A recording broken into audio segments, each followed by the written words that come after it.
সংসদ অধিবেশন শুরু হলো। হাবিবুর বাশার, তোমার সময় 45 সেকেন্ড হলো। তুমি তোমার যা কিছু আছে বলতে পারো। মাননীয় স্পিকার, এই আমার সোনার বাংলাদেশ আমি তোমায় ভালোবাসি। এই আমার সোনার বাংলাদেশ আমি তোমায় ভালোবাসি, এই কথা প্রতিটা ঘরে ঘরে প্রতিটা ছেলের মুখে কিন্তু থাকার দরকার ছিল মাননীয় স্পিকার। আজকে আমার সোনার বাংলাদেশ আমি তোমায় ভালোবাসি সেই কথা না থেকে প্রতিটা ছেলের বা যুবকের মুখে একটাই কথা, যে আমার সোনার বাংলাদেশ আমি মাদককে ভালোবাসি। মাননীয় স্পিকার, আমি আরো কিছু বলবো, যে মাদক যারা খায়, মাদক যারা সেবন করে, তাদেরকে কিন্তু ধরে নেওয়া হয় মাননীয় স্পিকার।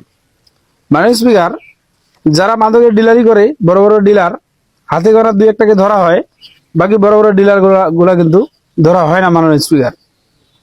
মাননীয় স্পিকার, সব থেকে বড় কথা হলো প্রতিটা ছেলের হাতে কিন্তু খাতা কলম বই থাকার দরকার ছিল। সেই খাতা কলম বই না থেকে মাননীয় স্পিকার তাদের হাতে কিন্তু মাদক তুলে দেওয়া হয়েছে মাননীয় স্পিকার।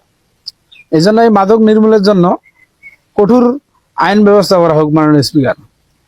মাদক নির্মূল এই সমাজ যেন করি, এটাই আমরা চাই মাননীয় স্পিকার। ধন্যবাদ।